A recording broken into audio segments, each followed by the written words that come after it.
ਸਾਹਿਬ ਸ੍ਰੀ ਗੁਰੂ ਨਾਨਕ ਦੇਵ ਜੀ ਮਹਾਰਾਜ ਜੀਆਂ ਵੱਲੋਂ ਉਚਾਰਨ ਕੀਤੀ ਜਪ ਬਾਣੀ ਦੀ 17ਵੀਂ ਪੌੜੀ ਦੇ ਵਿਚਾਰ ਦੇ ਵਿੱਚ ਆਪ ਸਭਨਾਂ ਦਾ ਸਵਾਗਤ ਹੈ ਜੀ।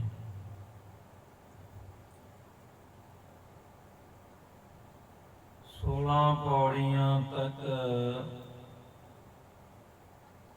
आपां सारियां ने गुरु नानक पातशाह वालों जप बाणी दे राहीं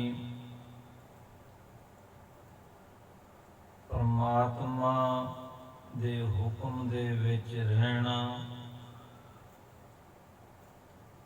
उस दे गुणां नूं सुनना, अपने जीवन दे विच अख्तियार करना,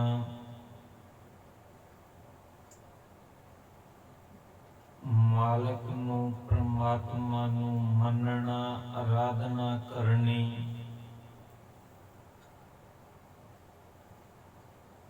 और उस दी भगती करदे करदे अपनी वो अवस्था बनाउणी, पैदा करनी जिस नूं गुरु नानक पातशाह ने जप बाणी दी 16वीं पौड़ी दे विच पंच दा रुतबा दिता।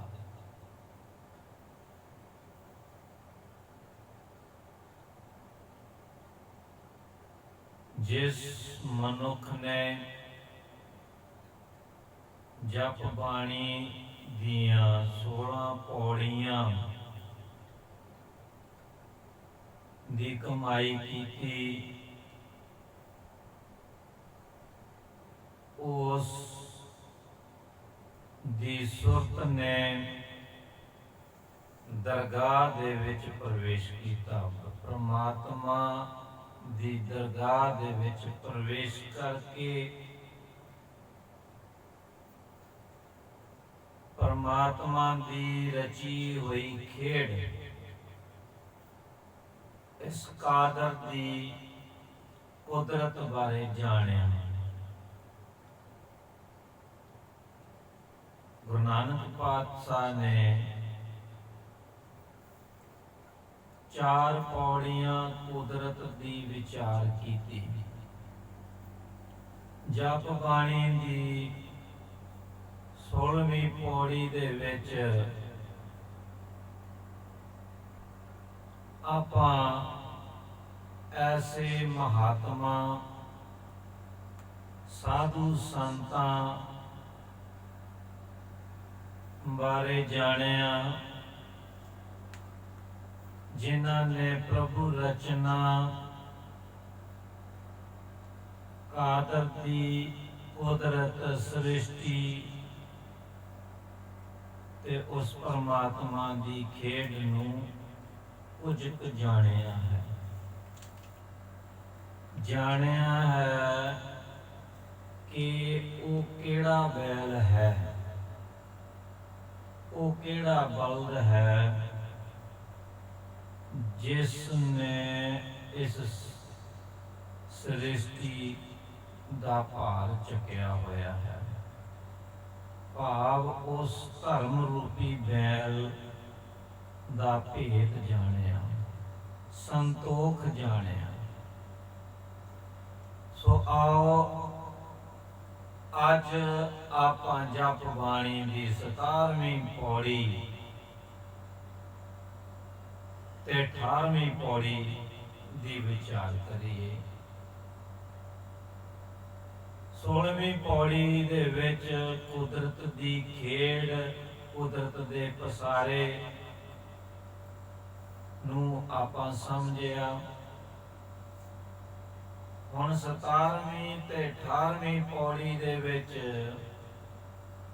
ਗੁਰੂ ਨਾਨਕ ਪਾਤਸ਼ਾਹ ਕਾਦਰ ਦੀ ਇਸ ਕੁਦਰਤ ਦੇ ਵਿੱਚ ਇੱਕ ਮਨੁੱਖ ਨਾਮੀ ਜੂਨ, ਜੋ ਕਿ ਇਸ ਸ੍ਰਿਸ਼ਟੀ ਦੀ ਸਰਵ ਉੱਤਮ ਜੂਨ ਸਮਝੀ ਜਾਂਦੀ ਹੈ, ਕਿਉਂਕਿ ਮਨੁੱਖ ਕੁਲ ਚੇਤਨਾ ਸਾਰੀਆਂ ਜੂਨਾਂ ਦੇ ਨਾਲੋਂ ਵੱਧ ਵਿਕਸਿਤ ਹੈ, ਬੁੱਧੀ ਜ਼ਿਆਦਾ ਵਿਕਸਿਤ ਹੈ। ਸੋ ਪਿਆਰਿਓ, 17ਵੀਂ ਪੌੜੀ ਦੇ ਵਿੱਚ ਗੁਰੂ ਨਾਨਕ ਪਾਤਸ਼ਾਹ ਨੇ ਐਸੇ ਮਨੁੱਖਾਂ ਦੀ ਵਿਚਾਰ ਕੀਤੀ ਹੈ ਜੋ ਚੰਗੇ ਕੰਮ ਕਰ ਰਹੇ ਨੇ, ਔਰ 18ਵੀਂ ਪੌੜੀ ਦੇ ਵਿੱਚ ਐਸੇ ਮਨੁੱਖਾਂ ਦੀ ਵਿਚਾਰ ਕੀਤੀ ਹੈ ਜੋ ਮਾੜੇ ਕੰਮ ਕਰ ਰਹੇ ਨੇ। ਔਰ ਗੁਰੂ ਨਾਨਕ ਪਾਤਸ਼ਾਹ ਨੇ ਜਪ ਬਾਣੀ ਦੀ 19ਵੀਂ ਪੌੜੀ ਰਾਹੀਂ ਕਾਇਨਾਤ ਵਿੱਚ ਜੀਵਾਂ ਦੇ ਅਸੰਖ ਨਾਵਾਂ ਦੀ, ਅਸੰਖ ਥਾਵਾਂ ਦੀ, ਅਸੰਖ ਬ੍ਰਹਮੰਡਾਂ ਦੀ ਅਤੇ ਇਸ ਸ੍ਰਿਸ਼ਟੀ ਦੇ ਰਚੇਤਾ ਕਾਦਰ ਦੀ ਅੱਖਰਾਂ ਰਾਹੀਂ ਸਿਫਤ ਸਲਾਹ ਤੇ ਪਰਮਾਤਮਾ ਦਾ ਜਰੇ ਜਰੇ ਵਿੱਚ ਨਿਵਾਸ ਦੀ ਗੱਲ ਕੀਤੀ ਹੈ। ਸੋ ਪਿਆਰਿਓ, 16, 17, 18 ਤੇ 19ਵੀਂ ਪੌੜੀ ਕੁਦਰਤ ਨੂੰ ਵੱਖ-ਵੱਖ ਆਯਾਮਾਂ ਤੋਂ, ਵੱਖ-ਵੱਖ ਪਹਿਲੂਆਂ ਤੋਂ ਗੁਰੂ ਨਾਨਕ ਪਾਤਸ਼ਾਹ ਨੇ ਆਪਾਂ ਨੂੰ ਸਮਝਾਇਆ ਹੈ। ਸੋ 17ਵੀਂ ਪੌੜੀ ਦੇ ਵਿੱਚ ਗੁਰੂ ਨਾਨਕ ਪਾਤਸ਼ਾਹ ਕਹਿ ਰਹੇ ਨੇ, ਅਸੰਖ ਜਪ ਅਸੰਖ ਭਾਉ, ਅਸੰਖ ਪੂਜਾ ਅਸੰਖ ਤਪ ਤਾਉ, ਅਸੰਖ ਗ੍ਰੰਥ ਮੁਖ ਵੇਦ ਪਾਠ, ਅਸੰਖ ਜੋਗ ਮਨ ਰਹਿ ਉਦਾਸ, ਅਸੰਖ ਭਗਤ ਗੁਣ ਗਿਆਨ ਵਿਚਾਰ, ਅਸੰਖ ਸਤੀ ਅਸੰਖ ਦਾਤਾ, ਅਸੰਖ ਸੂਰ ਮੋਹ ਭਖਸਾਰ, ਅਸੰਖ ਮੋਨ ਲਿਵ ਲਾਇ ਤਾਰ, ਕੁਦਰਤ ਕਵਣ ਕਹਾ ਵਿਚਾਰ, ਵਾਰਿਆ ਨਾ ਜਾਵਾ ਏਕ ਵਾਰ, ਜੋ ਤੁਧ ਭਾਵੈ ਸਾਈ ਪਲੀਕਾਰ, ਤੂੰ ਸਦਾ ਸਲਾਮਤ ਨਿਰੰਕਾਰ। 17ਵੀਂ ਪੌੜੀ ਚ ਗੁਰੂ ਨਾਨਕ ਪਾਤਸ਼ਾਹ ਕਹਿ ਰਹੇ ਨੇ ਕਿ ਅਸੰਖ ਜਪ, ਅਸੰਖ ਤੋਂ ਭਾਵ ਜੋ ਸੰਖਿਆ ਤੋਂ ਰਹਿਤ ਹੈ, ਜਿਸ ਨੂੰ ਆਪਾਂ ਨੂਮੈਰੀਕਲ ਦੇ ਵਿੱਚ ਡਿਫਾਈਨ ਨਹੀਂ ਕਰ ਸਕਦੇ। ਸੰਖਿਆ ਨੂਮੈਰੀਕਲ, ਅਸੰਖਿਆ ਇਸ ਤੋਂ ਬਾਅਦ ਭਾਵ ਅਣਗਿਣਤ ਜਪ, ਜਪ ਸਾਧਨਾ ਕਰਨ ਵਾਲੇ, ਭਾਵ ਐਸੇ ਮਨੁੱਖ ਜਿਨ੍ਹਾਂ ਦੇ ਹਿਰਦੇ ਦੇ ਵਿੱਚ ਪ੍ਰੇਮ ਹੈ और उस परमात्मा की रचना, कादर की रचना नूं प्रेम कर रहे हैं। पूजा पूजा अर्चना देवी देवतियां की पूजा करना, देवी देवतियां की बख्शिश हासिल करने लई उन्हां दी पूजा करनी, खुश करना। तप ताओ, तप ताओ, तप साधना। हुण गुरु नानक पातशाह कह रहे हैं कि हे प्रभु, तेरी इस रचना दे विच अनगिनत मनुख, असंख्य मनुख अलग अलग तरीके नाल जप साधना कर रहे हैं, तेरी आराधना दे विच लगे हुए ने, भक्ति कर रहे ने। अनगिनत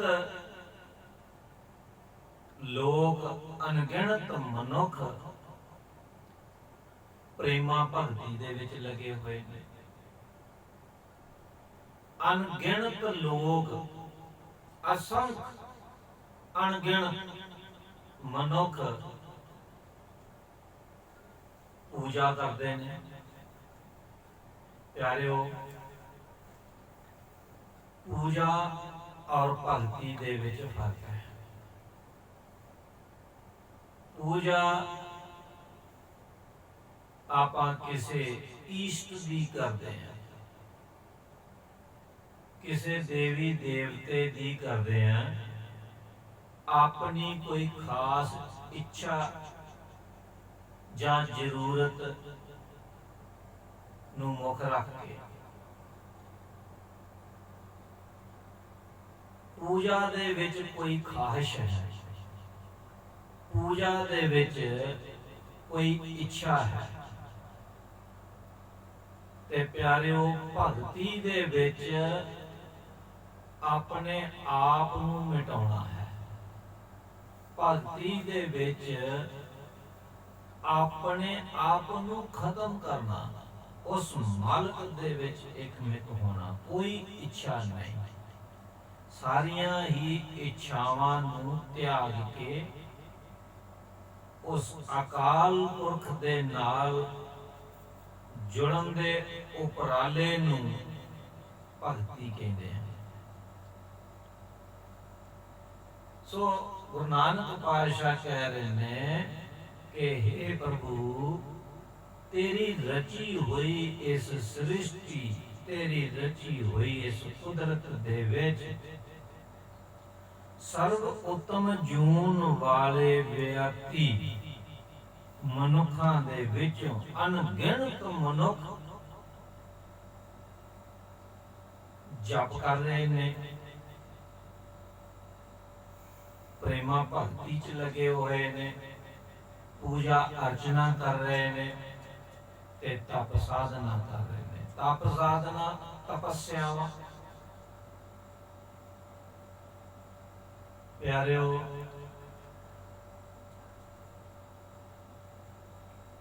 तपस्या दे अनगिनत रूप ने, अलग अलग रूप ने। कोई किसी तरीके नाल कर रहा, कोई किसी तरीके नाल कर रहा। सो अगली तुक दे विच कह रहे ने, असंख ग्रंथ मुख वेद पाठ,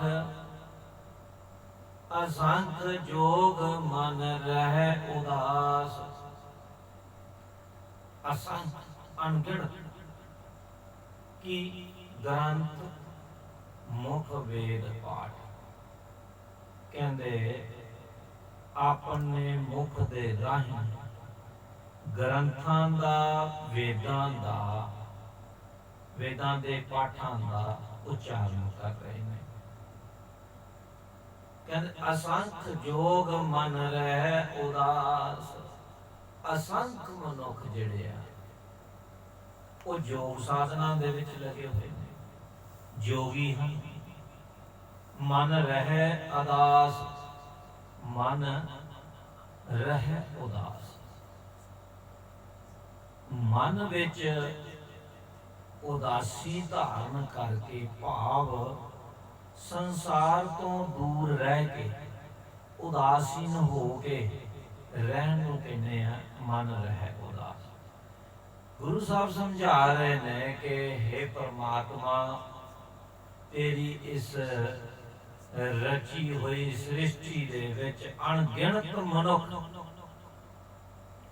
ਗ੍ਰੰਥਾਂ ਦਾ, ਵੇਦਾਂ ਦਾ, ਸ਼ਾਸਤਰਾਂ ਦਾ ਪਾਠ ਆਪਣੇ ਮੁਖ ਰਾਹੀਂ ਉਚਾਰਨ ਕਰਦੇ ਹਨ, ਔਰ ਅਣਗਿਣਤ ਮਨੁੱਖ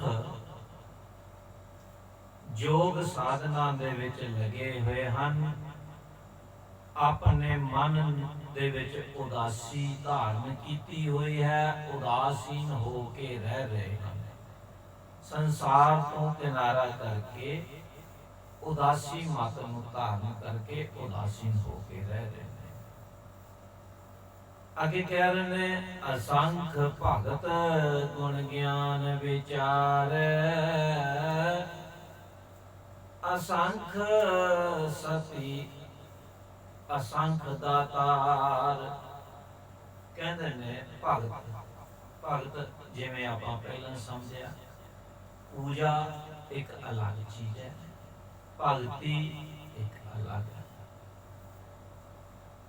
ਭਗਤ ਪ੍ਰਮਾਤਮਾ ਦੇ ਨਾਲ ਮਿਲਣ ਦਾ ਉਪਰਾਲਾ, ਸੁਰਤ ਨੂੰ ਓਂਕਾਰ ਦੇ ਨਾਲ ਜੋੜ ਕੇ ਬ੍ਰਹਮ ਦੇ ਵਿੱਚ ਪ੍ਰਵੇਸ਼ ਕਰਨਾ, ਔਰ ਬ੍ਰਹਮ ਦੇ ਨਾਲ ਜੁੜੇ ਰਹਿਣਾ, ਬ੍ਰਹਮ ਦੇ ਵਿੱਚ ਯਾਤਰਾ ਕਰਨ ਦਾ ਉਪਰਾਲਾ ਕਰਨਾ, ਇਸ ਨੂੰ ਭਗਤੀ ਕਹਿੰਦੇ ਹਨ। ਉਸ ਪਰਮਾਤਮਾ ਦੇ ਨਾਲ ਪ੍ਰੇਮ ਪੈਦਾ ਕਰਨਾ, ਆਪਣੇ ਹਿਰਦੇ ਦੇ ਵਿੱਚ ਪ੍ਰੇਮ ਪੈਦਾ ਕਰਨਾ, ਪਰਮਾਤਮਾ ਦੇ ਨਾਲ ਹਰ ਵਕਤ ਜੁੜੇ ਰਹਿਣਾ, ਸਿਮਰਨ ਦੀ ਅਵਸਥਾ 'ਚ ਰਹਿਣਾ, ਇਸ ਨੂੰ ਭਗਤੀ ਕਹਿੰਦੇ ਨੇ। ਔਰ ਗੁਰੂ ਨਾਨਕ ਪਾਤਸ਼ਾਹ ਕਹਿ ਰਹੇ ਨੇ ਕਿ ਅਸੰਖ ਅਣਗਿਣਤ ਐਸੇ ਮਨੁੱਖ ਨੇ ਜੋ ਪ੍ਰਭੂ ਤੇਰੀ ਭਗਤੀ ਦੇ ਵਿੱਚ ਲੱਗੇ ਹੋਏ ਨੇ। ਗੁਣ ਗਿਆਨ ਵਿਚਾਰ, ਔਰ ਅਸੰਖ ਨੇ ਜੋ ਤੇਰੇ ਗੁਣਾਂ ਦੀ ਵਿਚਾਰ ਕਰ ਰਹੇ ਨੇ, ਪਰਮਾਤਮਾ ਦੇ ਗੁਣਾਂ ਦੀ ਜੋ ਵਿਚਾਰ ਕਰ ਰਹੇ ਨੇ। ਕੀ ਵਿਚਾਰ ਕਰ ਰਹੇ ਨੇ? ਪ੍ਰਭੂ ਤੇਰੇ ਗੁਣਾਂ ਦੀ ਵਿਚਾਰ ਕਰ ਰਹੇ ਨੇ, ਤੇਰੀ ਰਚੀ ਹੋਈ ਰਚਨਾ ਦੀ ਵਿਚਾਰ ਕਰ ਰਹੇ ਨੇ, ਤੇਰੀ ਲੀਲਾ ਦੀ ਵਿਚਾਰ ਕਰ ਰਹੇ ਨੇ, ਖੇਡ ਦੀ ਵਿਚਾਰ ਕਰ ਰਹੇ ਨੇ। ਅਸੰਖ ਸਤੀ, ਸਤੀ ਸਤੀ ਤੋਂ ਭਾਵ ਸੱਚਵਾਦੀ, ਸਤਵਾਦੀ, ਜੋ ਸੱਚ ਤੇ ਟਿਕੇ ਰਹਿਣ ਵਾਲੇ ਨੇ, ਜੋ ਹਮੇਸ਼ਾ ਸੱਚ ਦੇ ਨਾਲ ਖੜੇ ਨੇ। ਅਸੰਖ ਨੇ, ਅਸੰਖ ਦਾਤਾਰ। ਕਹਿੰਦੇ ਅਸੰਖ ਮਨੁੱਖ ਐਸੇ ਨੇ ਜੋ ਦਾਨ ਕਰ ਰਹੇ ਨੇ, ਜਿਨ੍ਹਾਂ ਨੇ ਦਾਤਾਰ ਦਾ ਗੁਣ ਧਾਰਨ ਕੀਤਾ ਹੋਇਆ, ਦਾਨੀ ਨੇ। ਸੋ ਗੁਰੂ ਸਾਹਿਬ ਇੱਥੇ ਕਹਿ ਰਹੇ ਨੇ ਕਿ हे परम पिता परमेश्वर, ਆਪ ਜੀ ਦੀ ਰਚੀ ਹੋਈ ਰਚਨਾ ਦੇ ਵਿੱਚ ਮਨੁੱਖ ਜਾਤੀ ਦੇ ਵਿੱਚੋਂ ਅਸੰਖ ਮਨੁੱਖ, ਅਣਗਿਣਤ ਮਨੁੱਖ ਪ੍ਰਭੂ ਭਗਤੀ ਦੇ ਵਿੱਚ ਲੱਗੇ ਹੋਏ ਨੇ। ਅਸੰਖ ਮਨੁੱਖ हे ਪ੍ਰਭੂ ਤੇਰੇ ਗੁਣਾਂ ਦੀ ਵਿਚਾਰ ਕਰ ਰਹੇ ਨੇ, ਤੇਰੇ ਦੇਵੀ ਗੁਣਾਂ ਦੇ ਧਾਰਨੀ ਬਣ ਰਹੇ ਨੇ। ਪਰਮਾਤਮਾ ਦੀ ਇਸ ਰਚਨਾ ਵਿੱਚ ਬੇਅੰਤ ਮਨੁੱਖ ਜਿਹੜੇ ਆ ਉਹ ਸਤਵਾਦੀ ਨੇ, ਸਤੀ ਨੇ। ਔਰ हे ਪ੍ਰਭੂ ਬੇਅੰਤ ਮਨੁੱਖ, ਅਣਗਿਣਤ ਮਨੁੱਖ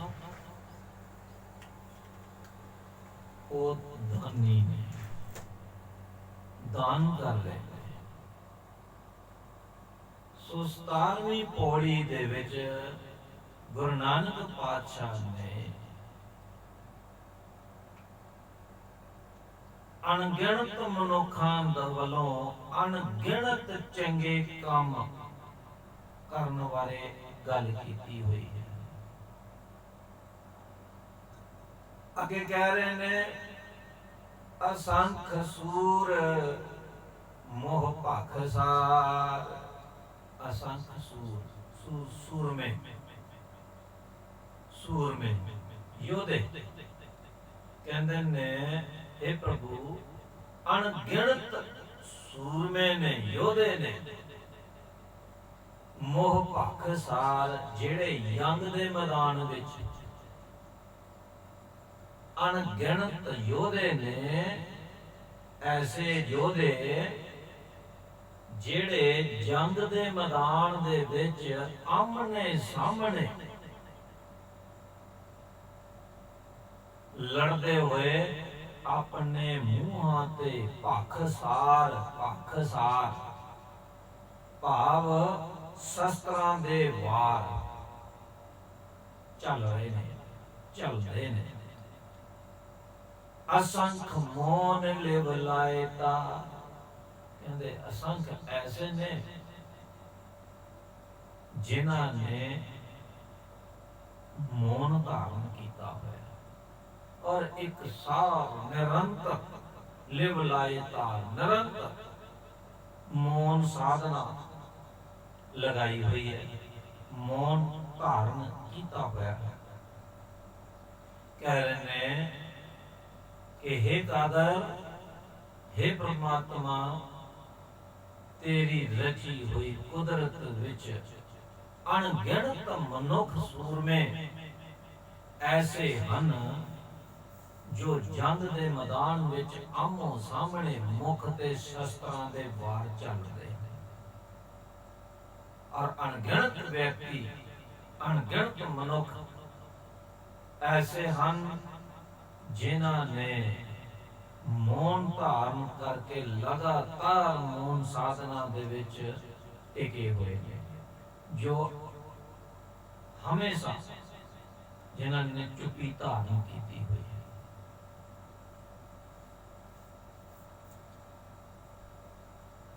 ਸਤਾਰਵੀਂ ਪੌੜੀ ਦੇ ਵਿੱਚ ਗੁਰੂ ਨਾਨਕ ਪਾਤਸ਼ਾਹ ਨੇ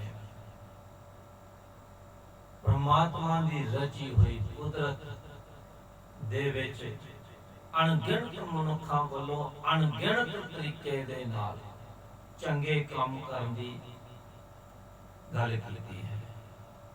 ਗੁਰੂ ਨਾਨਕ ਪਾਤਸ਼ਾਹ ਕਹਿ ਰਹੇ ਨੇ ਪੌੜੀ ਦੇ ਲਾਸਟ ਵਿੱਚ, ਕੁਦਰਤ ਕਾਵਣ ਕਹਾ ਵਿਚਾਰ। ਕੁਦਰਤ ਕਾਵਣ, हे ਪਰਮਾਤਮਾ, ਤੇਰੀ ਕੁਦਰਤ ਦੀ ਇਸ ਰਚਨਾ ਦੀ ਕਿੰਜ ਕਹਾ ਵਿਚਾਰ, ਮੈਂ ਵਿਚਾਰ ਕਰ ਸਕਦਾ। ਤੇਰੀ ਇਸ ਵਿਸ਼ਾਲ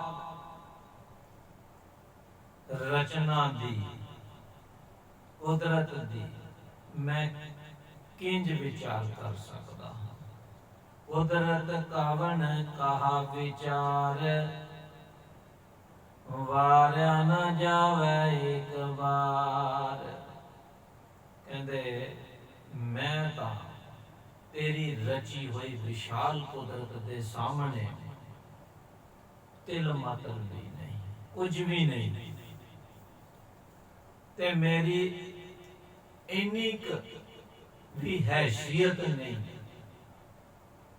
ਤੇਰੀ ਕੁਦਰਤ ਦੇ ਸਾਹਮਣੇ, ਤੇਰੀ ਰਚੀ ਹੋਈ ਰਚਨਾ ਦੇ ਸਾਹਮਣੇ ਮੇਰੀ ਇੰਨੀ ਕੁ ਹੈਸੀਅਤ ਵੀ ਨਹੀਂ ਕਿ ਮੈਂ ਉਸ ਤੋਂ ਕੁਰਬਾਨ ਹੋ ਸਕਾਂ।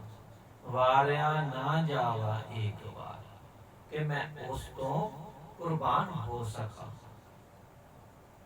ਜੋ ਤੁਧ ਭਾਵੈ ਸਾਈ ਪਰਿਕਾਰ,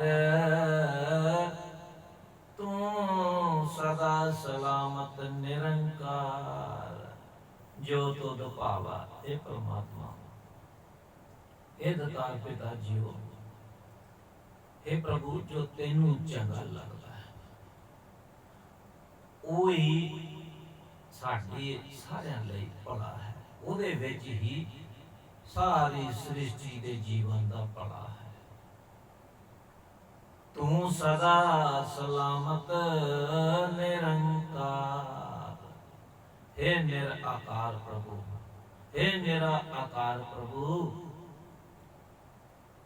तू सदा सदा लई कायम रहने वाला है, हमेशा हमेशा कायम रहने वाला है। ये तेरी कुदरत जदों नहीं भी सी, तेरे वालों रची हुई रचना जदों नहीं सी, तां भी तू है सी। रचना दे विच भी तू है, अगर ये रचना ना भी रही ते तां भी तू होएगा। तू सदा सलामत निरंकार। सो प्यारिओ, 17वीं पौड़ी दे विच गुरु नानक पातशाह ने अणगिणत ऐसे मनुखां दी गल कीती है जो किसे ना किसे रूप दे विच चंगे कर्म कर रहे हन। आओ आपां 18वीं पौड़ी दी विचार करिए। हुण 18वीं पौड़ी दे विच गुरु नानक पातशाह असंख्य अणगिणत उन्हां मनुखां दी गल कर रहे ने जो मंदे कर्म कर रहे ने। कहते ने असंख्य मूर्ख अंध घोर, असंख्य चोर हराम खोर। कहते असंख्य मूर्ख।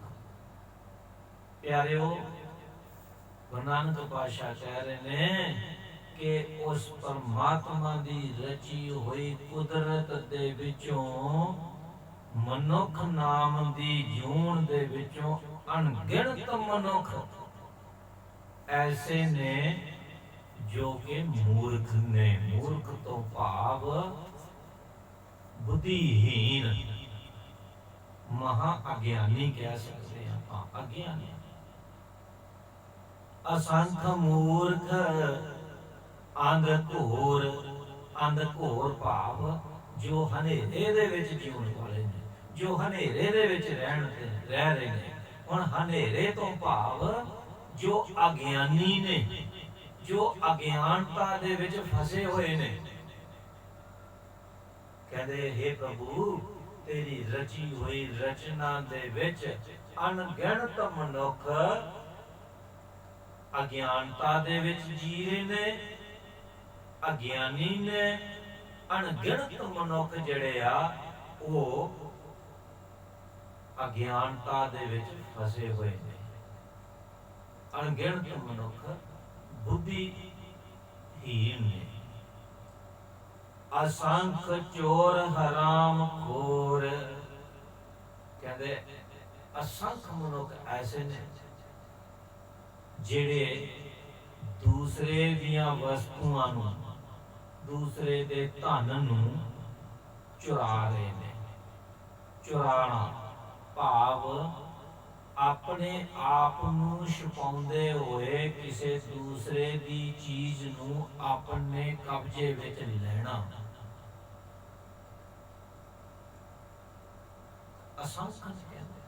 असंख्य मनुख ऐसे ने जो चोरियां कर रहे ने।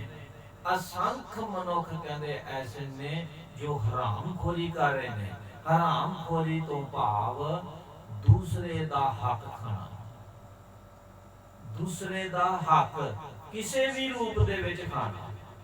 दूसरे नूं धोखे दे विच रख के, जां दूसरे ते जोर जबरदस्ती करके, जां दूसरे दी लाचारी दा फायदा उठा के। आ जेड़ी प्यारिओ रिश्वत खांदे हैं ना, ये हरामखोरी है। इस 18वीं पौड़ी दे विच गुरु साहब समझा रहे ने कि कादर दी रची हुई इस कुदरत दे विच अनगिनत मनुख मूर्ख ने, अज्ञानी ने, बुद्धिहीन ने, जो अज्ञानता दे विच फसे हुए ने। ते कहंदे अनगिणत व्यक्ति दूसरियां दियां वस्तुआं, दूसरे दा धन चोरी कर रहे हैं। ते अनगिणत व्यक्ति कहंदे ऐसे ने जो दूसरियां दा हक खाण विच लगे हुए ने। एक मंदे कर्म दी गल है। सो प्यारिओ, परमात्मा दी रची हुई रचना दे विच अनगिणत जूनियां ने। गुरु नानक पातशाह ने 84 लाख कैटागरियां दसियां ने। ते इन्हां जूनियां दे विचों केवल ते केवल मनुख सर्वश्रेष्ठ जूनी है। क्यों सर्वश्रेष्ठ है? क्योंकि परमात्मा ने इसनूं विकसित चेतना बख्शी है, विकसित दिमाग बख्शिया। ते एक केवल मनुख ही है जो इस कुदरत दे विच कर्मां दा नाल बनिया होया है, जिहड़े कर्म बंधन दे विच है। बाकी कोई जून कर्म बंधन दे विच नहीं। मनुख किसी की हत्या करता है तो मनुख नूं सजा मिलेगी। कोई जानवर किसी की हत्या करता है तो कोई सजा नहीं। क्यों? वो कर्म तो रहत है, वो भोग जूनी दे विच है। केवल मनुख कर्म जूनी दे विच है। सो प्यारिओ, चंगे और मंदे कर्म ये साडे कर्म बन रहे, ये कर्मां दा लेखा जोखा। असंख अमर कर जाहे जोर। गुरु नानक पातशाह के कह रहे हैं, असंख अमर कर जाहे जोर। कहते असंख अनगिनत लोग ऐसे ने की कर रहे ने, जो दूसरियां ते जोर जबरदस्ती कर रहे ने, जुल्म कर रहे ने ते अपने हुक्म नूं चला रहे ने, अपना हुक्म मना रहे ने। असंख अमर कर जाए जोर। असंख कहते गलवड हत्या का मार। असंख मनुख ऐसे ने जो जीव हत्या कर रहे हैं, जो दूसरे जीवां नूं मौत दे घाट उतार रहे हैं, हत्यारे बने हुए हैं। असंख ने जे चंगे काम असंख कर रहे ने ते मंदे काम भी गुरु नानक पातशाह कह रहे ने, हे प्रभु तेरी कुदरत तेरी रचना दे विच असंख व्यक्ति ऐसे ने जो दूसरियां ते जोर जबर जुल्म करके अपना हुक्म चला रहे ने, अपना हुक्म मना रहे ने ते आप राज कर रहे ने। असंख कहते व्यक्ति ऐसे ने जो दूसरे जीवां दी हत्या कर रहे ने, हत्यारे बने हुए हैं। अगली तुक दे विच गल कर रहे ने, असंख मलेश मल भख खाए। असंख मलेश मल भख खाए। असंख निंदक सिर करे भार। कहते असंख मलेश, मल ईश। मलेश शब्द दो अखरां नूं जोड़ के बनिया हुआ है। मल मैल, ईश सोच। कहते ने कि हे प्रभु, हे परम पिता परमात्मा, तेरी रची हुई इस कुदरत दे विच अनगिनत मनुख माड़ी सोच वाले ने, मंदी सोच दे धारनी ने। मलेश ते कर की रहे ने? मल भख खाए। मल भख खाए, मैल मंदा गंदा, भख खाए ਉਹ ਗੰਦਾ ਹੀ ਬੋਲਦੇ ਨੇ, ਗੰਦਾ ਹੀ ਅੰਦਰ ਲੈ ਕੇ ਜਾ ਰਹੇ ਨੇ, ਮੈਲਾ ਹੀ ਬੋਲਦੇ ਨੇ, ਮੈਲਾ ਹੀ ਇਹਨਾਂ ਇੰਦਰੀਆਂ ਦੇ ਜਰੀਏ ਆਪਣੇ ਅੰਦਰ ਲੈ ਕੇ ਜਾ ਰਹੇ ਨੇ, ਮੈਲਾ ਹੀ ਖਾ ਰਹੇ ਨੇ। ਅਸੰਖ ਮਲੇਸ਼, ਅਸੰਖ ਕਹਿੰਦੇ ਮਾੜੀ ਸੋਚ ਵਾਲੇ, ਮਾੜੀ ਬੁੱਧੀ ਵਾਲੇ, ਮਲ ਭਖ ਖਾਏ, ਮੈਲ ਖਾ ਰਹੇ ਨੇ, ਮੈਲਾ ਬੋਲ ਰਹੇ ਨੇ, ਮੈਲੇ ਦੇ ਹੀ ਧਾਰਨੀ ਹੋ ਰਹੇ ਨੇ। ਮੈਲਾ ਭਾਵ ਨਕਾਰਾਤਮਕ ਸੋਚ, ਇਹਨਾਂ ਇੰਦਰੀਆਂ ਦੇ ਜਰੀਏ ਨਕਾਰਾਤਮਕ ਦੇਖ ਰਹੇ ਨੇ, ਨਕਾਰਾਤਮਕ ਅੰਦਰ ਲੈ ਕੇ ਜਾ ਰਹੇ ਨੇ, ਨਕਾਰਾਤਮਕ ਬੋਲ ਰਹੇ ਨੇ ਤੇ ਨਕਾਰਾਤਮਕ ਹੀ ਖਾ ਰਹੇ ਨੇ। ਅੱਗੇ ਕਹਿੰਦੇ ਨੇ ਅਸੰਖ ਨਿੰਦਕ ਸਿਰ ਕਰੇ ਭਾਰ। ਕਹਿੰਦੇ ਅਸੰਖ ਮਨੁੱਖ ਐਸੇ ਨੇ, ਕੈਸੇ, ਜੋ ਦੂਸਰਿਆਂ ਦੀ ਨਿੰਦਾ ਕਰ ਕਰਕੇ ਉਹਨਾਂ ਦੇ ਪਾਪਾਂ ਦੀ ਪੰਡ ਆਪਣੇ ਸਿਰ ਤੇ ਲਈ ਜਾ ਰਹੇ ਨੇ। ਅਸੰਖ ਨਿੰਦਕ ਸਿਰ ਕਰੇ ਭਾਰ। ਅਸੰਖ ਮਨੁੱਖ ਕਹਿੰਦੇ ਐਸੇ ਨੇ ਜੋ ਦੂਸਰਿਆਂ ਦੀ ਨਿੰਦਿਆ ਕਰ ਕਰਕੇ, ਦੂਸਰਿਆਂ ਦੀ ਨਿੰਦਿਆ ਚੁਗਲੀ ਕਰ ਕਰਕੇ ਉਹਨਾਂ ਦੇ ਕੀਤੇ ਮਾੜੇ ਕਰਮਾਂ ਨੂੰ ਆਪਣੇ ਸਿਰ ਤੇ ਲੈ ਰਹੇ ਨੇ। ਤੇ ਕਬੀਰ ਸਾਹਿਬ ਨੇ ਇੱਕ ਨਿੰਦਕ ਦੇ ਬਾਰੇ, ਨਿੰਦਿਆ ਦੇ ਬਾਰੇ ਇੰਜ ਕਿਹਾ ਹੋਇਆ, ਕਹਿੰਦੇ ਨਿੰਦੋ ਨਿੰਦੋ ਮੋਕੋ ਲੋਗ ਨਿੰਦੋ, ਨਿੰਦਾ ਜਨ ਕੋ ਲਗੇ ਪਿਆਰੀ। ਕਹਿੰਦੇ ਨਿੰਦੋ, ਇਹ ਲੋਕੋ, ਇਹ ਨਿੰਦਕੋ, ਮੈਨੂੰ ਨਿੰਦੋ, ਮੈਨੂੰ ਨਿੰਦਿਆ ਬੜੀ ਪਿਆਰੀ ਲੱਗਦੀ ਹੈ, ਮੇਰੀ ਨਿੰਦਿਆ ਕੋਈ ਕਰੇ ਮੈਨੂੰ ਬਹੁਤ ਚੰਗਾ ਲੱਗਦਾ ਹੈ। ਕਿਉਂ ਚੰਗਾ ਲੱਗਦਾ? ਨਿੰਦਿਆ ਨੂੰ ਕਬੀਰ ਸਾਹਿਬ ਨੇ ਇੱਥੋਂ ਤੱਕ ਕਿਹਾ ਆ, ਕਹਿੰਦੇ ਨਿੰਦਾ ਬਾਪ ਨਿੰਦਾ ਮੋਹਤਾਰੀ, ਨਿੰਦਾ ਬਾਪ ਨਿੰਦਾ ਮੋਹਤਾਰੀ। ਕਹਿੰਦੇ ਨਿੰਦਿਆ ਮੇਰਾ ਬਾਪ ਆ, ਇਹ ਨਿੰਦਿਆ ਮੇਰੀ ਮਾਂ ਆ। ਨਿੰਦਾ ਹੋਏ ਤਾਂ ਬੈਕੁੰਠ ਜਾਈਏ, ਨਾਮ ਪਦਾਰਥ ਮਨ ਹੈ ਬਸਾਈਏ। ਕਹਿੰਦੇ ਨਿੰਦਿਆ ਜੋ ਹੋ ਜੇ ਨਾ ਤੇ ਕਹਿੰਦੇ ਸਵਰਗ ਪੱਕਾ ਹੀ ਹੈ।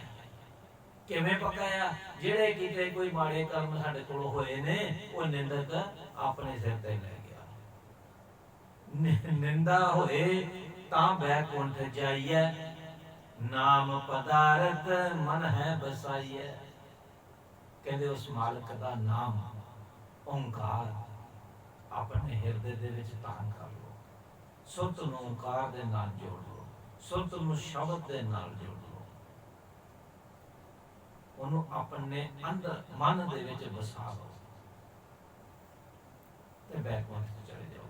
ਸੋ ਪਿਆਰਿਓ, ਸੁਚੇਤ ਹੋ ਜਾਓ, ਸੁਚੇਤ। ਨਾ ਨਿੰਦਿਆ ਕਿਸੇ ਦੀ ਕਰੋ, ਇੱਕ ਗੱਲ ਪੱਕੀ ਆਪਣੇ ਗੰਢ ਦੇ ਵਿੱਚ ਬੰਨ ਲਓ, ਆਪਣੇ ਦਿਮਾਗ ਦੇ ਵਿੱਚ ਬਿਠਾ ਲਓ। ਨਾ ਨਿੰਦਿਆ ਕਿਸੇ ਦੀ ਕਰੋ, ਨਾ ਨਿੰਦਿਆ ਕਿਸੇ ਦੀ ਸੁਣੋ, ਤੇ ਨਾ ਹੀ ਨਿੰਦਕ ਨੂੰ ਆਪਣੇ ਕੋਲ ਬੈਠਣ ਦਿਓ।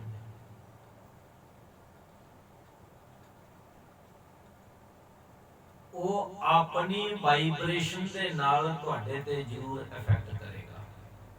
ਕੋਸ਼ਿਸ਼ ਕਰੋ ਕਿਸੇ ਨਾਮ ਦੇ ਵਿੱਚ ਰਤੇ ਹੋਏ ਮਨੁੱਖ ਦੀ ਹੀ ਸੰਗਤ ਕਰੋ,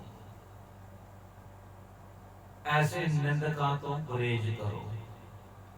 ਸੋ ਗੁਰੂ ਨਾਨਕ ਪਾਤਸ਼ਾਹ ਅੱਗੇ ਕਹਿ ਰਹੇ ਨੇ, ਨਾਨਕ ਨੀਚ ਕਹੈ ਵਿਚਾਰ, ਨਾਨਕ ਨੀਚ ਕਹੈ ਵਿਚਾਰ।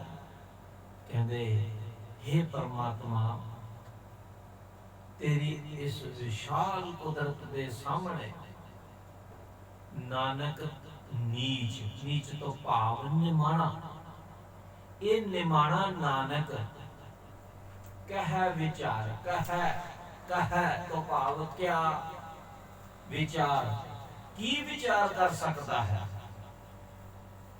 वारिया ना जावा एक बार कहते मैं ते तेरी इस विशाल तेरी इस महा रचना तेरी इस कुदरत के सामने बहुत निमाणा जा छोटा जा एक तिल मात्र हाँ ते मैं तेरी इस विशाल कुदरत की की विचार कर सकता हाँ।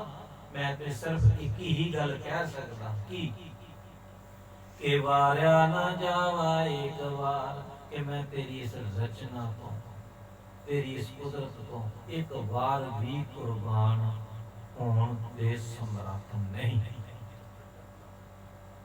जो तुद भावै कुदरत कवन कहा विचार वारिया ना जावे एक बार। जो तुद भावै साई पलिकार तू सदा सलामत निरंकार। कहते हे परमात्मा जो तुद भावै जो कहते तेनू चंगा लगदा साई भलीकार ये सारे जगत का भला उहदे विच ही है। साडी इन्नी सोच नहीं कि असी भला और बुरा विचार कर सकिए। तेरी खेड़ तेरी रचना दा असी नहीं कोई जानकारी हासिल कर सकते। जो तुद भाव है जो तेनू चंगा लगता है प्रभु साई भलीकार वही मेरे लिए चंगा है वही जगत लिए चंगा है। तू सदा सलामत निरंकार हे परमात्मा तू हमेशा हमेशा कायम सी कायम है और कायम रहेगा हे निराकार प्रभु। सो प्यारियो ये 18वीं पौड़ी 19वीं पौड़ी दे विचार असंत नाम थाम असंत ब्रह्मांड की आप अगली बार विचार करांगे क्योंकि समय ज्यादा हो गया।